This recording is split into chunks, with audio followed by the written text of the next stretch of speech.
ಸೌದಿಯವರು ತಮ್ಮ ಇಂಟರ್ವ್ಯೂದಲ್ಲಿ ಹೇಳಿದ್ದನ್ನು ಮಾಡಿದ್ದು ನಾವು ನೋಡಿದೆ.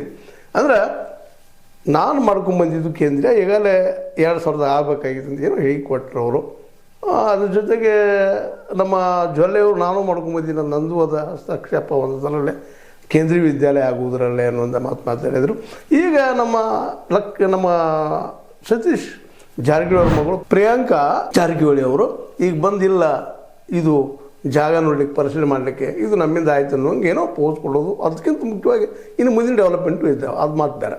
ಏನೂ ಇರಲಿ, ಇದ್ರ ಕ್ರೆಡಿಟ್ ನಾವು ತೊಗೊಳ್ಬೇಕು ಅಂತೇಳಿ ಎರಡೂ ಕಡೆಯವರು, ಒಂದು ಕಡೆ ಸೌದಿಯವರು, ಇನ್ನೊಂದು ಕಡೆ ನಮ್ಮ ಜೊಲ್ಲೆಯವರು, ಮತ್ತೊಂದು ಕಡೆ ಪ್ರಿಯಾಂಕಾ ಜಾರಕಿಹೊಳಿ ಅವರು, ಇವರು ಇವತ್ತು ಹೊಸ ಒಂದು ಡೆವಲಪ್ಮೆಂಟ್ ಈಗ ಆಗ್ಲಿಕ್ಕೆ ಅಂದ್ರೆ ಒಟ್ಟಾರೆಯಾಗಿ ಸ್ವತಂತ್ರವಾದ ಮೀಡಿಯಾಗೆ ಬೇಕಾಗಿರುವುದು ಸ್ವತಂತ್ರ ಧ್ವನಿ. ಆ ಸ್ವತಂತ್ರ ಧ್ವನಿ ಉಳಿಸಲು ನೀವು ಮಾಡಬೇಕಾದದ್ದು ಇಷ್ಟೇ. ಅದೇನಪ್ಪಾ ಅಂತಂತಂದ್ರೆ ನಿಮ್ಮ ಕೈಲಾದಷ್ಟು ಸಹಾಯ ಈ ಚಾನಲ್ಗೆ ಮಾಡಿ ಹಾಗೂ ನಿಮ್ಮ ಧ್ವನಿಯನ್ನು ಕಾಪಾಡಿಕೊಳ್ಳಿ. ಅಲ್ಲಿ ಡೆವಲಪ್ಮೆಂಟ್ ಆದ್ರೆ ಮತ್ತೇನೋ ಆದ್ರೂ ಸಹಿತ ಕ್ರೆಡಿಟ್ ನಾವು ತೊಗೊಳ್ಬೇಕು ಅನ್ನುವಂಥದ್ದು ಸಹಜದ, ಯಾರಿಗಾದ್ರೂ ಮಾಡಲಿ. ಆದರೆ ಇಲ್ಲಿ ಇದೇ ಸಂದರ್ಭದಲ್ಲಿ ನಾವು ಕೇಳುವಂಥದ್ದು ಏನಪ್ಪ ಅಂದ್ರೆ ಭಾಳ ಒಳ್ಳೆಯ ಕೆಲಸ ನೀವು ಮಾಡಿದ್ದೀರಿ, ಯಾರೋ ಮಾಡಿರಿ. ಆದರೆ ಈ ಹಿಂದಿನ ಇತಿಹಾಸ ನೋಡಿದಾಗ ಲಕ್ಷ್ಮೀ ಸವದಿ ಅವ್ರದ್ದು ಜೊತೆಗೆ ಜೊಲ್ಲೆ ಅವ್ರದ್ದು ಏನೋ ಅಲ್ಲಿ ಒಂದಿಷ್ಟು ವರ್ಕ್ ಅದಪ್ಪ ಅಂತ ಅನ್ನಿಸ್ತದೆ. ಇನ್ನು ಪ್ರಿಯಾಂಕಾ ನಮ್ಮ ಜಾರಕಿಹೊಳಿ ಅವ್ರದ್ದು ವಿಶೇಷವಾಗಿ ಇನ್ನು ಮುಂದೆ ನಡೆಯುವಂಥದ್ದು. ಯಾಕಂದ್ರೆ ಕಟ್ಟಡ ಬರಬೇಕು, ಆಗಬೇಕು, ಹಂತಕ್ಕೆ ಬಂದು ದೊಡ್ಡದಾಗಿ ನಿಲ್ಲಬೇಕು, ಎಲ್ಲರೂ ಕುಡಿದಾಗ ಆಗ್ತದೆ.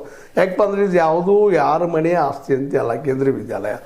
ಹೌದು, ಕೇಂದ್ರ ಸರ್ಕಾರ ಕೊಟ್ಟದನೋ ರಾಜ್ಯ ಸರ್ಕಾರ ಭೂಮಿ ಕೊಟ್ಟದನೋ ಎಲ್ಲ ಮಾಡಿದಾಗ ಎಲ್ಲರೂ ಕುಡಿದಾಗ ಆಗುವಂಥದ್ದು. ಮತ್ತು ಆ ಉಪಮುಖ್ಯಮಂತ್ರಿ ಇದ್ದರು ಅನ್ನೋದು ಸಹಿತ ಅಷ್ಟೇ ಮುಖ್ಯ ಅದ. ಒಂದು ಕಡೆ ಜೊಲ್ಲೆಯವರು MP ಇದ್ದರು, ಇನ್ನೊಂದು ಕಡೆ ನಮ್ಮ ಸೌದಿಯವರು ಉಪಮುಖ್ಯಮಂತ್ರಿ ಇದ್ದರು. ಅವರೆಲ್ಲರ ಪ್ರಯತ್ನದಿಂದ ಕೇಂದ್ರೀಯ ವಿದ್ಯಾಲಯ ಆಗಲಿಕ್ಕೆ 4 ಮಕ್ಕಳಲ್ಲಿ ಕಲಿತಾರೆ. ಅದರಲ್ಲೂ ವಿಶೇಷವಾಗಿ ಪ್ರತಿಭಾವಂತ ಮಕ್ಕಳು ಅನ್ನೋದು ಅಷ್ಟು ಸತ್ಯ. ಆದರೆ ಇಲ್ಲಿ ನಾವು ಕೇಳುವಂಥದ್ದು